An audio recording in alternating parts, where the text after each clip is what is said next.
제4장 불운한 희생양. 신학의 돈키호테 세르베투스. 역사는 여러 번 수많은 인간들 중에서 단 한 사람을 선택해 세계관의 대립을 조형적으로 보여주곤 했다. 그런 사람이 반드시 최고 수준의 천재여야 하는 것은 아니다. 운명은 자주 수많은 사람들 중에서 아주 우연한 이름을 골라서 후세의 기억에 뚜렷하게 새겨놓곤 했다. 미겔 세르베투스도 특별한 재능덕이 아니라 오직 끔찍한 종말로 인해 기억할 만한 인물이 되었다. 이 특이한 사람의 재능은 한 방향으로 정리되지 못한 채 다방면에서 나타났다. 강하고 깨어있고 호기심 많고 고집스러운 지식인, 그러나 미친 듯이 이 문제에서 저 문제로 헤매다니는 인간, 진실에 대한 순수한 의지가 있을 뿐 창조적인 명석함에 도달할 능력은 없는 매우 다재다능한 인간이었다. 이 파우스트적인 정신은 그 어떤 분야도 근본적으로 파고들지 못하고 철학, 의학, 신학의 의용병 노릇을 했다. 어쩌다가 대담한 관찰로 사람들을 매혹시키지만 다음 순간 다시 경박한 사기꾼 체질로 인해 화를 부르는 인간이었다. 한 번은 어쩌다가 예언자적인 식견으로 진짜 선구적인 관찰을 빛낸 적이 있었다. 이른바 작은 혈액순환이라는 의학상의 발견이었는데 세르베투스는 자신의 관찰을 체계적으로 정리하고 학문적으로 발전시키겠다는 생각을 하지는 못했다. 때에 이른 번개처럼 이 천재적인 번개는 자기 시대의 어두운 벽에 부딪혀 사라져버렸다. 이 고독한 인물에게는 상당한 정신력이 있었다. 그러나 오직 내면의 확고한 목적의식만이 강력한 정신을 창조적인 인물로 바꾸어 주는 법이다. 모든 에스파냐 사람의 내면에는 돈키호테의 면모가 감추어져 있다는 것은 지기울 정도로 많이 듣는 말이다. 그러나 이러한 관찰이 미겔 세르베투스에게는 놀라울 정도로 잘 들어맞는다. 이 가냘프고 창백하고 뾰족 수염을 한 아라곤 출신의 남자는 메마르고 야윈 라만차의 영웅과 겉모습만 비슷한 것이 아니었다. 내면적으로도 그는 똑같이 위대하고 기묘한 정열로 불타오르고 있었다. 즉, 부조리한 것을 위해 싸우고 광포한 이상주의를 위해 현실의 모든 잘못에 맞서 싸울 저항의 열의에 불타고 있었다. 자기 비판 능력이 완전히 부족한 상태에서 언제나 무엇을 새로 찾아내거나 주장하면서 방랑하는 이 신학의 기사는 시대의 모든 성벽과 풍차를 향하여 덤벼들었다. 오직 모험과 부조리한 것, 병적이고도 위험한 것만이 그를 자극했다. 분명한 싸움의 욕구를 가지고 그는 모든 독선가들과 충돌했고 어떤 당파와도 결합하지 않고 어떤 혈족에도 속하지 않았으며 언제나 고독한 자로서 항상 환상에 사로잡혀 있었다. 그래서 그는 기묘한 사람으로 낙인 찍혀 있었다. 그토록 과대망상에 빠져 줄곧 혼자서 모든 사람과 대적하는 사람은 어쩔 수 없이 모든 사람과의 관계를 망친다. 칼벤과 엇비슷한 나이이면서도 여전히 소년의 모습을 한 세르베투스는 세상과 최초의 충돌을 이미 경험했다. 15살에 그는 고향인 에스파냐의 아라곤 지방의 종교 재판을 피해서 톨루즈로 도망치지 않을 수 없었던 것이다.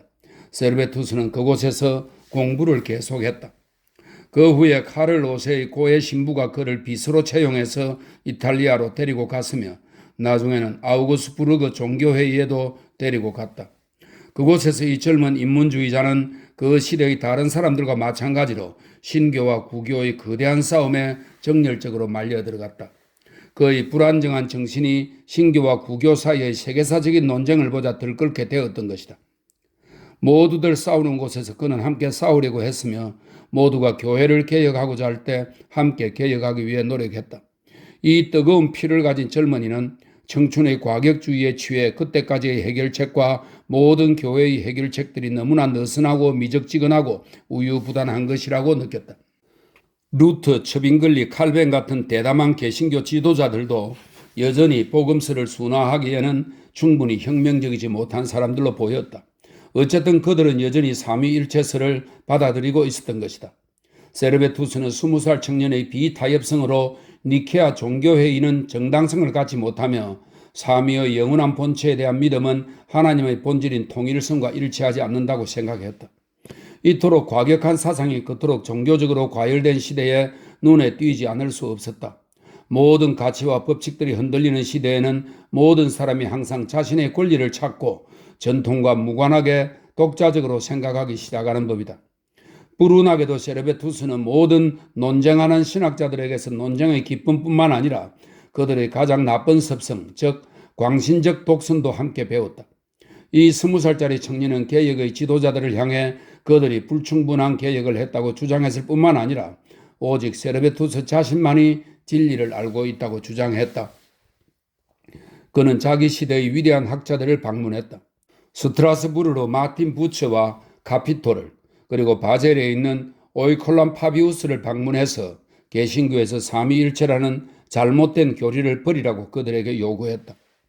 기품 있고 성숙한 목사와 교수들의 집으로 수염도 채 나지 않은 에스파냐의 대학생이 갑작스레 쳐들어가서 강한 히스테리성 기질로 아주 버르장머리 없게 곧장 그들의 생각을 바꾸고 자신의 과격한 주장에 합류하라고 요구했을 때 그들이 느꼈을 놀라움은 쉽게 상상할 수 있다.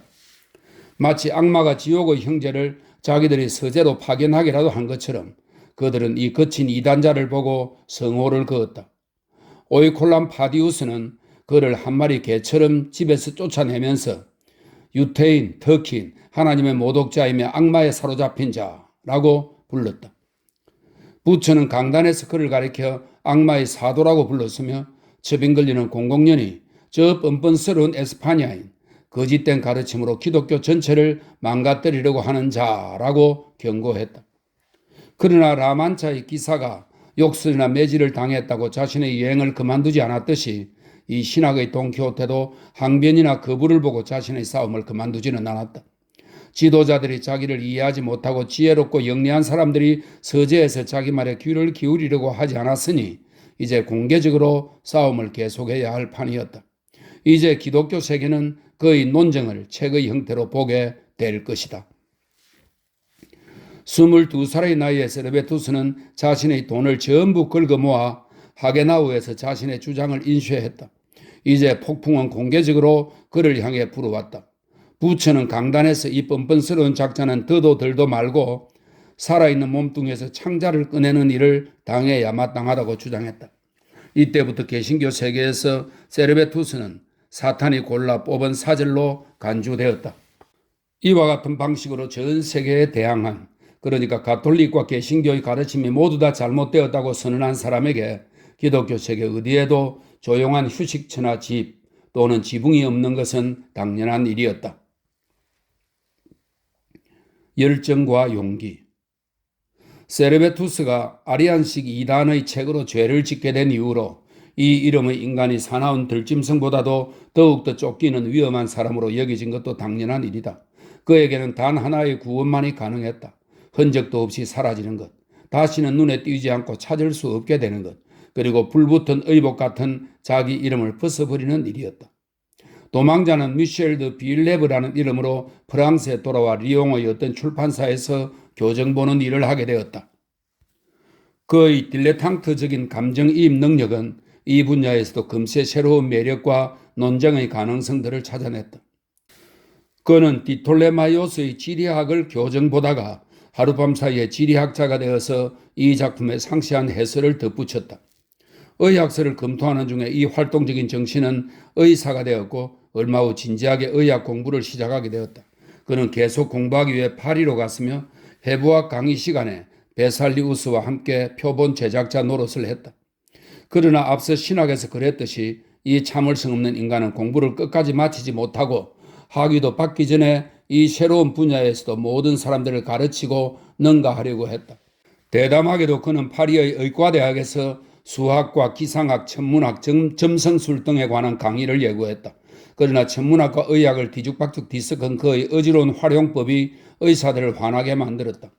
세르베투스는 당국과 말썽을 빚고 하나님의 법칙과 시민의 법칙에 의해 유죄 판결을 받은 점성술로 못된 일을 일삼는다고 의회에 공식 고소를 당했다. 세르베투스는 당국의 조사를 받다가 자신이 그토록 널리 수배된 지상 최대의 이단자라는 사실이 드러날까 봐 재빨리 도망쳐버렸다. 그 언젠가 신학자 세르베투스가 독일에서 사라졌듯이 하룻밤 사이에 대학 강사 빌라노부스는, 이 빌라노부스는 빌레버의 라틴식 이름입니다. 대학 강사 빌라노부스는 파리에서 자취를 감추었다. 다시 모습을 나타냈을 때 그는 또 다른 가면을 쓰고 있었다. 비엔의 폴미의 대주교의 주치, 일요일마다 미사에 참석하는 이 경건한 가톨릭 신자가 추방된 이단자이며 의회에 고소된 사기꾼이라고 어느 누가 짐작이나 했겠는가? 물론 비엔에서 빌 레버는 이단의 주장을 퍼뜨리지 않으려고 몹시 신중하게 처신했다. 그는 완벽하게 조용했고 눈에 띄지 않았다. 많은 환자들을 방문하고 치료하면서 돈을 넉넉히 벌었다. 비엔의 시민들은 에스파냐식 위험을 지닌 대주교 각하의 주치 빌 레버께서 자기들 곁을 지나쳐갈 때면 아무것도 모른 채 존경심에 가득 차서 모자를 들어 올리곤 했다. 얼마나 고귀하고 경건하며 학식이 풍부하고 겸손한 어른이신가.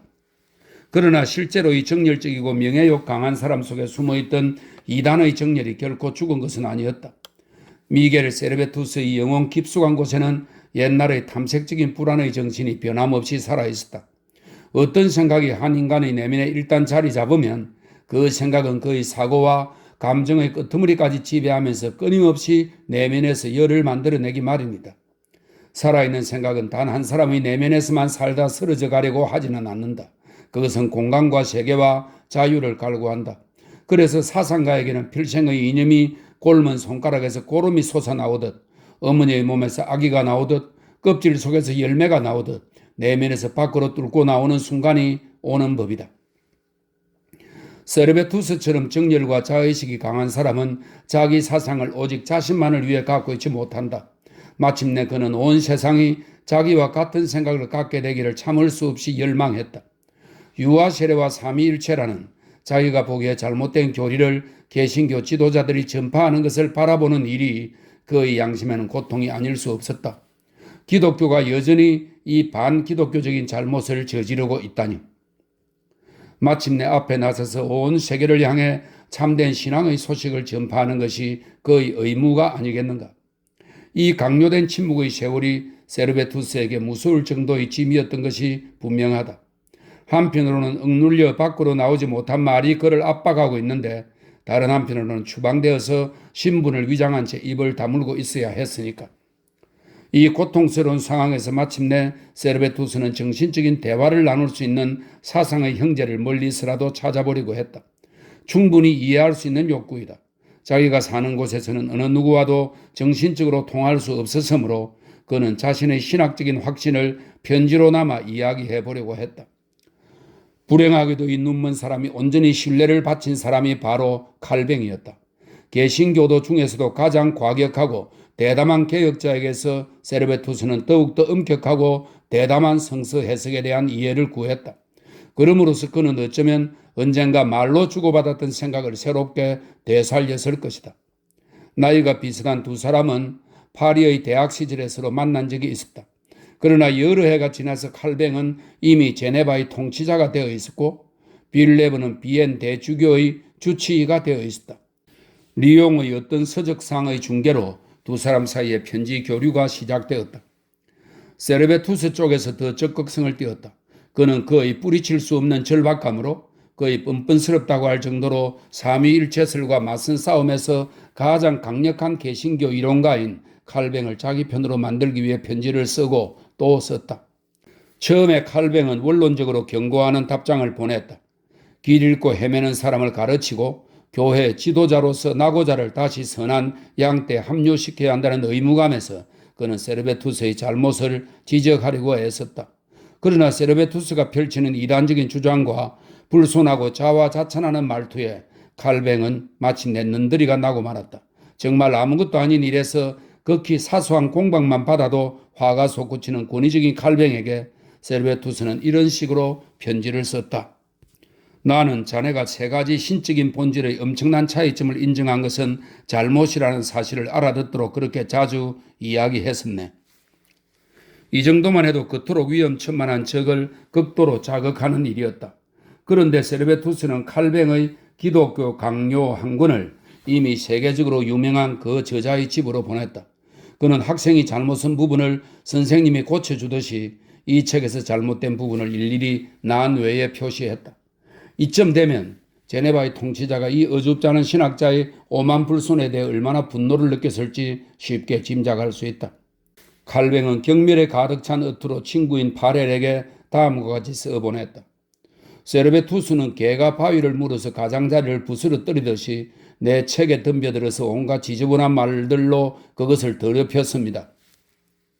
이런 구제불능성 바보와 토론하면서 시간을 낭비할 필요가 있겠는가? 단 한 번의 발길질로 그는 세르베투스의 논의들을 걷어차버렸다. 이 사람의 말에 대해서라면 나는 나귀의 울음소리만큼도 관심이 없습니다. 라고 파렐에게 써서 보냈다. 그러나 강철 같은 자의식으로 무장한 사람을 향해 자신이 얼마나 허약한 창을 들고 덤비는 것인지를 제때 알아차리지 못한 이 불쌍한 돈키호테는 조금도 굽히지 않았다. 자기에 대해서는 아무것도 알고 싶어하지 않는 바로 이 한 사람만을 그는 무슨 수를 써서라도 자기 이념의 편으로 끌어들이고 싶었기에 굽히지 않았다. 그는 정말로 칼뱅이 묘사했듯이 악마에 사로잡힌 사람 같았다. 그는 칼뱅을 가장 무서운 적이라 여겨 조심하지 않고 자기가 준비하고 있던 아직 출판되지 않은 신학 저술의 견본을 읽어보라고 칼뱅에게 보냈다. 내용이 칼뱅을 자극한 것은 물론이거니와 그 제목을 보면 더욱 놀랍다. 세르베투스는 자신의 저술에 기독교 재건이라는 이름을 붙였다. 그것은 온 세상을 향해 칼뱅의 기독교 강요에 맞서서 자신의 기독교 재건을 내세우겠다는 생각을 드러낸 것이다. 상대방의 이런 병적인 전도병과 어리석은 뻔뻔스러움은 칼뱅에게 지나치게 방자한 모습으로 보였다. 칼뱅은 그때까지 편지 왕래를 중개했던 서적상 프렐론에게 아주 분명한 의도로 자신은 그런 허풍선이 바보와 시간을 낭비하는 것보다 훨씬 중요한 일들을 해야 한다고 알렸다. 그와 동시에 친구인 파렐에게도 이렇게 적어 보냈다. 이 말들은 뒷날 무시무시한 무게를 갖게 된다. 세르베투스가 최근에 내게 편지를 써보냈는데 자기 두뇌의 망상도 상당한 분량을 동봉해 왔더군요. 믿을 수 없는 오만불손함으로 주장하기를 아주 놀라운 것을 읽게 될 거라고요. 그는 내가 부르기만 하면 이리로 올 준비가 되어 있다고 합니다. 그러나 그런 말을 할 생각이 내겐 없습니다. 그가 온다면 내가 이 도시에서 약간의 영향력이라도 있는 한 그가 살아서 이 도시를 떠나는 꼴을 보지는 않을 것입니다. 세르베투스는 칼뱅의 이런 협박에 대해서 어디선가 들었거나 아니면 없어져 버린 편지에서 직접 경고를 받았는지 어쨌든 그는 얼마나 위험한 적에게 자신의 정체를 알렸는지에 대해서 드디어 어떤 예감이 들었던 모양이다. 그는 극비사항으로 보낸 저 위험한 원고가 공공연하게 자신에 대한 적대감을 드러낸 남자의 손에 있다는 사실에 처음으로 기분이 나빠졌다. 그는 놀라서 칼뱅에게 이렇게 써보냈다. 자네에게 나는 사탄일 뿐이라는 것이 자네의 뜻이니 이제 그만두겠네. 나의 원고를 돌려주고 잘 지내게. 그러나 교황이 반기독교적이라고 자네가 정직하게 믿는다면 교황 이론의 일부인 삼위일체와 유아세례도 악마의 교리라는 사실을 인정해야 할 거야. 칼뱅은 물론 답장을 보내지 않았다. 또한 그 부담스러운 원고를 세르베투스에게 되돌려 보낼 생각은 더더욱 하지 않았다.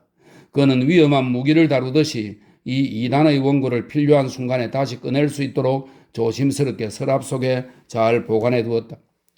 최후의 격렬한 대화 다음에는 싸움이 시작된다는 사실을 두 사람 모두 너무나 잘 알고 있었기 때문이다. 이 무렵 세르베투스는 더욱 불길한 예감에 사로잡혀서 한 학자에게 이렇게 써보냈다. 이 일로 인하여 내 앞에 죽음이 놓여 있다는 사실을 분명하게 느낍니다. 그러나 이 생각이 나의 용기를 꺾지는 못합니다. 그리스도의 제자로서 나는 내 스승의 발자취를 따르렵니다. 망각을 모르는 정오. 카스텔레오와 세르베투스 그리고 수많은 다른 사람들도 알고 있는 일이지만 칼뱅처럼 광신적인 독성가에게 단 한 번이라도 그것이 학설의 아주 사소한 부분에 불과할지라도 어쨌든 그에게 덤빈다는 것은 대담하고도 목숨이 위태로운 일이었다. 칼뱅의 정오는 그의 성격의 다른 면들처럼 완고하고도 조직적이어서 곰 사냥꾼 같은 루트나 거칠고 촌스러운 파렐의 분노처럼 사납게 솟구쳤다가 다시 가라앉는 불꽃 같은 것이 아니었다. 그의 정오는 냉혹하고 날카롭고 예리한 광석 같은 원한이었다. 그것은 루터처럼 욱하는 성격과 피와 흥분에서 솟아나오는 것이 아니었다.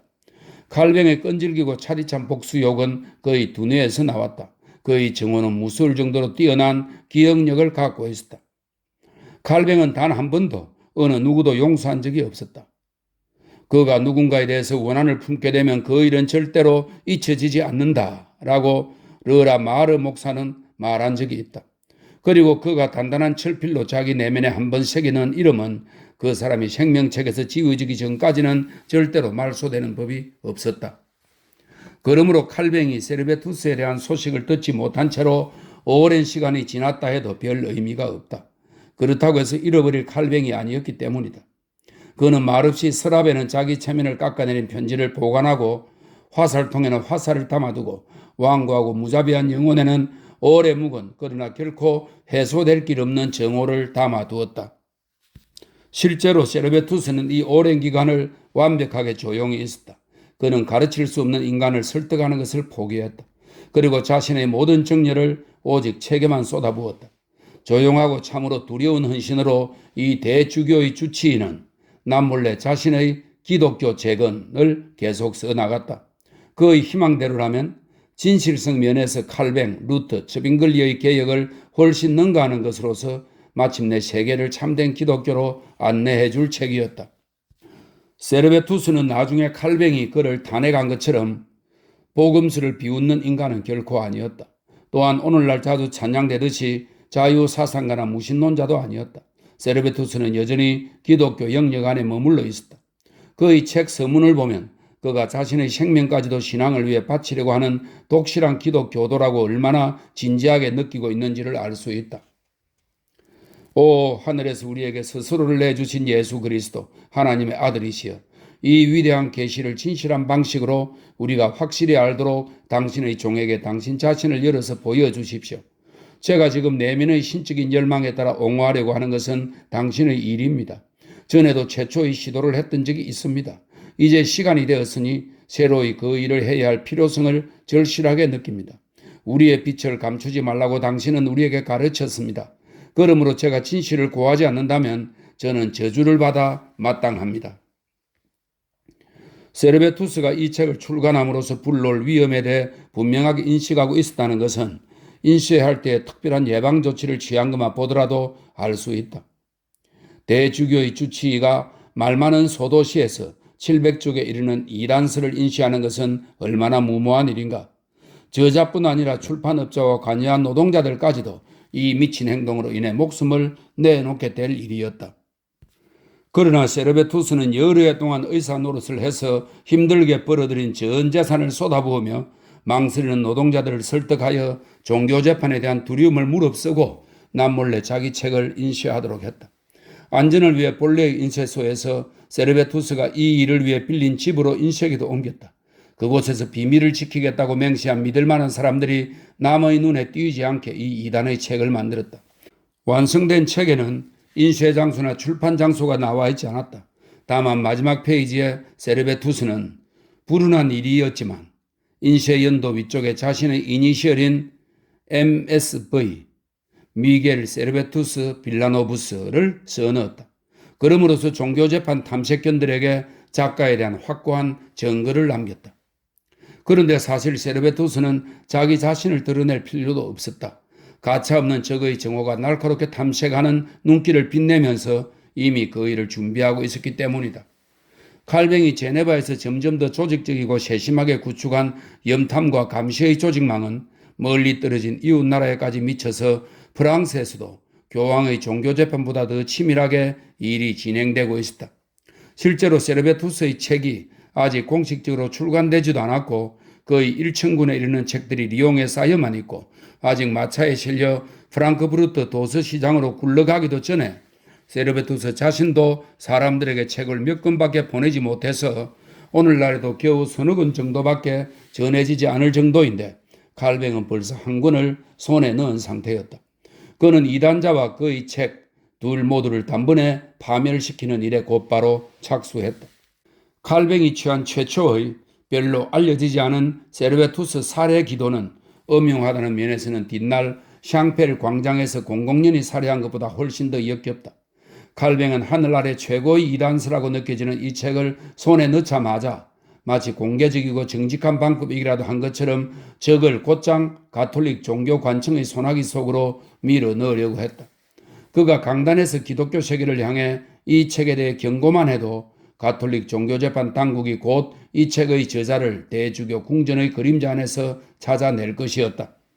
그러나 개신교 지도자는 교황 성무청의 수고를 들어주었다. 그것도 가장 비열한 방법으로. 칼뱅의 찬양자들은 그의 생애에서 가장 어두운 이 부분에서 그를 옹호하려고 애쓰지만 아무 소용도 없는 일이다. 그런 사람들은 이런 노력을 하면서 가장 깊이 그의 성격을 잘못 보고 색깔을 바꾸어 버리기 때문이다. 개인적으로는 의심의 여지 없이 가장 정직한 열성과 가장 순수한 종교적 의지를 가진 인간이었지만 칼뱅은 자신의 도그마, 자신의 일이 문제되는 순간에는 아주 냉혹한 인간이었다.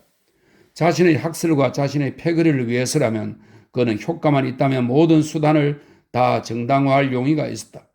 로욜라와는 완전히 반대인 칼뱅이 이 점에서는 로욜라와 똑같았다. 세르베투스의 책이 칼뱅의 손에 들어가자마자 1553년 2월 16일에 벌써 칼뱅의 가장 가까운 친구 중 한 사람이고 개신교 이민자인 트리에가 제네바에서 프랑스에 사는 사촌 에르네에게 편지를 보냈다. 트리에가 열렬한 개신교도가 되었듯이 에르네는 광신적인 가톨릭 교도였다.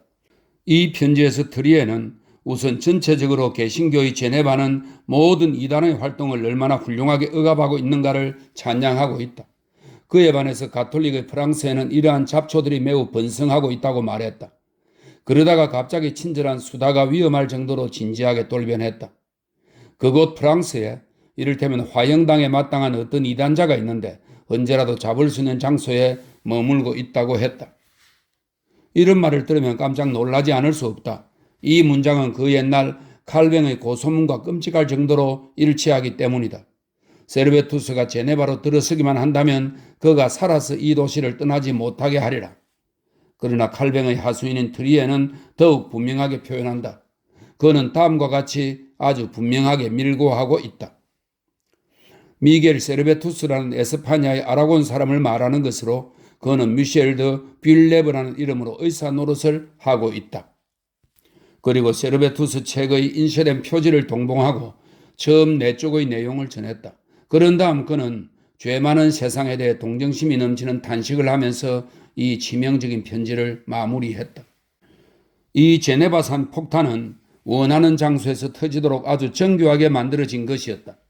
비열한 밀고장이 계획한 대로 모든 일이 진행되었다. 경건한 가톨릭 교도인 사촌 에르네는 완전히 넋이 나간 채 편지를 들고는 리옹의 가톨릭 관청으로 달려갔다. 주기경은 급히 서둘러서 교황의 종교재판관 피에르 오리를 불렀다. 칼뱅이 밀어붙인 바퀴가 비상한 속도로 굴러갔다. 2월 27일에 제네바에서 온 밀고 편지가 접수되었는데 3월 16일에는 벌써 비엔에서 뷸레브가 소환되었다. 그러나 제네바의 경건하고도 열렬한 밀고자들에게는 몹시 화나는 일이었지만 이 정교한 폭탄은 폭발하지 않았다. 어떤 도움의 손길이 중간에서 뇌관을 제거해버린 것이다. 아마도 비엔의 대주교가 직접 자신의 주치의에게 제때 손을 쓰도록 값비싼 손짓을 해준 것 같았다. 종교재판관이 비엔에 나타났을 때 인쇄기는 마술에 걸린 것처럼 그 장소에서 사라졌고 노동자들은 그런 책을 인쇄한 적이 결코 없다고 맹세했으며 대단히 존경받는 의사 뷸레브는 미겔 세르베투스와 동일 인물이라는 사실을 극구 부인했다. 이상스럽게도 종교재판 당국은 이런 단순한 항변에 만족했는데 이렇게 이상한 너그러움은 당시 어떤 강력한 손길이 세르베투스를 보호하고 있었다는 추측을 뒷받침해준다.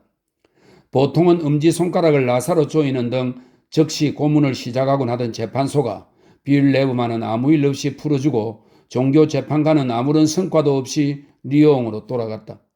에르네에게는 그가 가져온 정보들은 고소하기에 불충분한 것이라고 통보되었다. 가톨릭 종교재판을 통해 세르베투스를 제거하려던 제네바의 암살 모의는 실패로 돌아간 듯했다.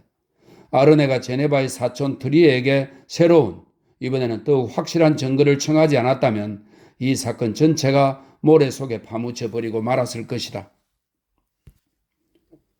교활한 살인 음모.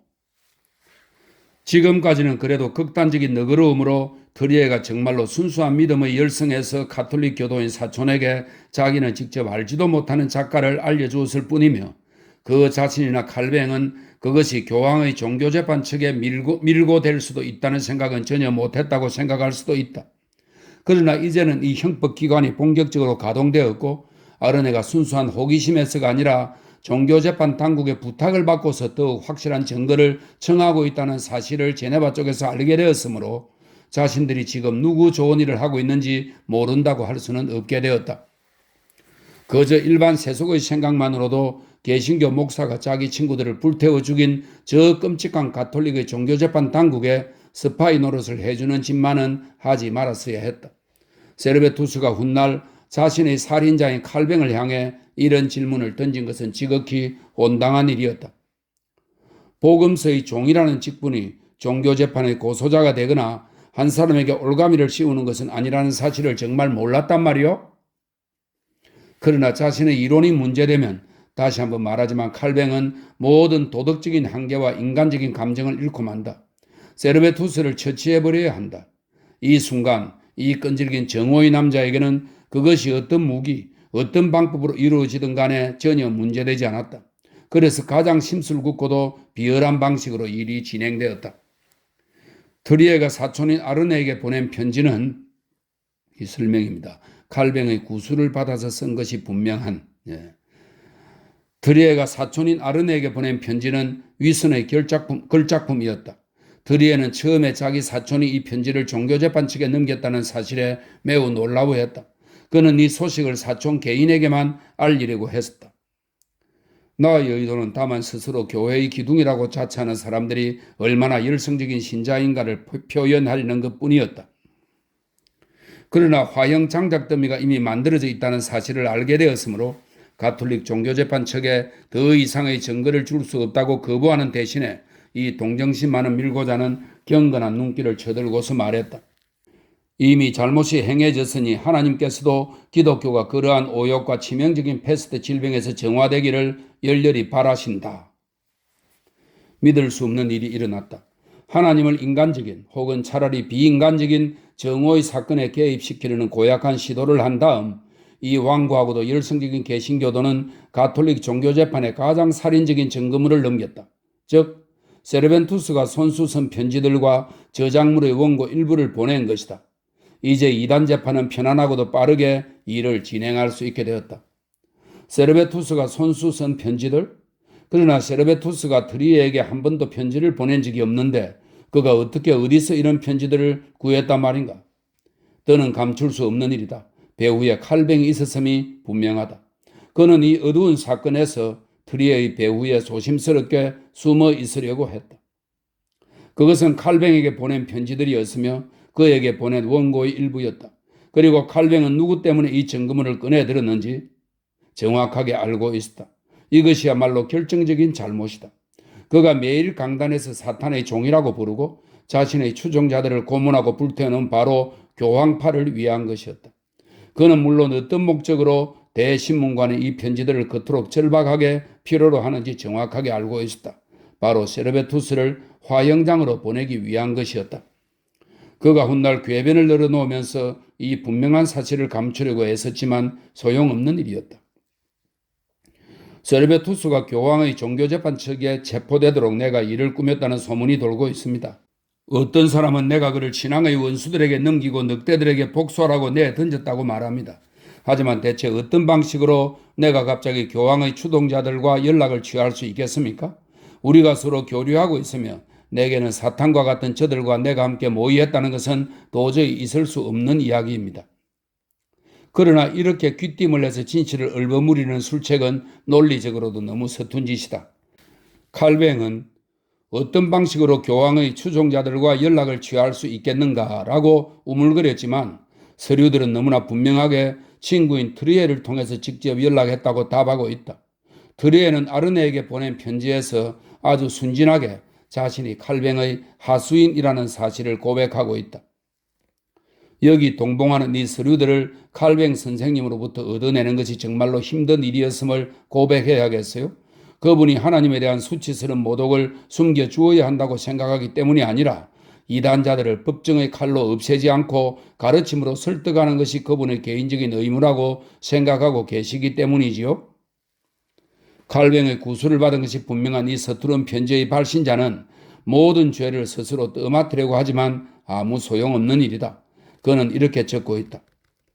그러나 내가 칼뱅 선생님을 계속 조르고 그분이 나를 도와주지 않는다면 나는 경박한 사람이라는 비난을 받을 것이라고 열심히 설득한 끝에 여기 동봉하는 증거물들을 마침내 내주셨습니다.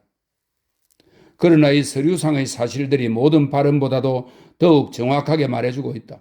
거부를 했든 하지 않았든 어쨌든 칼뱅은 개인적으로 자기에게 보낸 세르베투스의 편지들을 살인을 목적으로 교황의 추종자들에게 넘긴 것이다. 그가 알면서도 협조했기 때문에 드리에가 아르네에게 보내온, 사실은 교황의 종교재판 측에 보낸 이 편지에 이 살인적인 증거 자료들이 포함될 수 있었다. 그리고 이 편지는 분명한 암시를 하면서 이렇게 끝맺고 있다. 당신에게 훌륭한 증거물을 넘겨드린 것 같군요. 이제는 세르베투스를 잡아서 재판에 넘기는데 아무런 어려움이 없겠지요. 투르농의 추기경과 오리 재판관은 불구 대천의 원수이고 모든 이단자 중에서도 최고의 이단자인 칼뱅의 사랑스러운 열성 덕분에 이단자 세르베투스에 대한 이 결정적인 증거물을 손에 쥐게 되자 우선 큰 웃음부터 터뜨렸다고 전해지고 있다. 그리고 이 가톨릭 지도자들이 기분 좋아하는 까닭을 충분히 짐작할 수 있다. 편지의 위선적인 문제가 칼뱅의 명예에 새겨진 지울 수 없는 오점을 덮어버리기에는 너무나도 서툰 것이었다. 칼뱅이 트리에에 대한 선의와 부드러운 마음과 충실한 우정에서 그랬다고 해도 개신교 지도자가 바로 가톨릭 종교재판 당국의 이단자 화형을 가장 충실하게 도운 것이다. 평소에는 새와 불과 교수대와 형차 등을 동원해서 지구상의 모든 나라에서 죽도록 싸우고 있는 두 종교 사이에 그와 같은 예절과 호의는 결코 흔한 일이 아니었다. 그러나 넉넉하게 이 기분 좋은 순간이 지나자마자 종교 재판관들은 정열적으로 자기들의 냉혹한 사업에 착수했다. 세르베투스는 체포되었고 갇혀서 모질게 고문당했다. 칼뱅이 보내준 편지들은 아주 어처구니 없으면서도 결정적인 증거였기 때문에 피고는 미셸 드 빌레보와 미겔 세르베투스와 동일인이며 그 책의 저자라는 사실을 부인할 수 없었다. 그는 패배했다. 곧이어 비엔에서 화형의 불길이 솟아오를 것이다. 세르베투스, 감옥에서 도망치다. 불구 대천의 원수들이 또 다른 불구 대천의 원수를 없애주리라는 칼뱅의 기대는 그러나 너무 빠른 것이었음이 한 번 더 밝혀졌다. 의사로서 이 지역에서 높은 인기를 누리고 있던 세르베투스가 특별히 훌륭한 후원자들을 가진 탓인지, 아니면 이 남자를 처형대로 끌고 가는 일이 칼뱅에게 더할 수 없이 중요한 일이라는 사실을 알게 된 가톨릭 교회 당국의 감시를 게을리한 탓인지는 알 수 없는 일이다. 이 모든 이단자의 조직자이며 선전자인 제네바에 있는 칼뱅 선생, 세르베투스라는 하찮은 이단자 한 명보다 수천 배나 위험한 인물이 원하는 일을 하기보다는 차라리 세르베투스를 놓아주는 편이 낫다고 생각한 모양이었다. 세르베투스에 대한 감시는 눈에 띄게 느슨한 상태였다. 이단자들을 이단자 감옥에 가두어 놓고 벽에 쇠사슬로 묶어놓던 시절에 세르베투스에게만은 아주 이상스럽게도 시원한 공기를 마시라고 매일 정원 산책을 허용해 주었다. 그리고 4월 7일 산책을 마친 후에 보니 세르베투스는 사라지고 없었다. 간수장은 그의 잠옷과 그가 정원의 담을 넘는 데 이용한 사다리만 찾아냈을 뿐이다. 그래서 살아있는 사람 대신 그의 초상화와 기독교 재건, 책더미만이 비엔 시장에서 화형을 당했다. 개인적이고 정신적인 적을 상대방의 광신주의를 이용해서 제거하고 자신은 깨끗한 손을 지키려고 간교하게 생각해냈던 제네바 계획은 실패로 돌아갔다. 칼뱅은 손에 피를 묻히고 모든 인문주의자들의 미움을 사면서 계속해서 세르베투스를 정오하고 한 인간을 오직 그가 가진 신념을 이유로 죽게 만든 책임을 손수 짊어지지 않으면 안 되었다.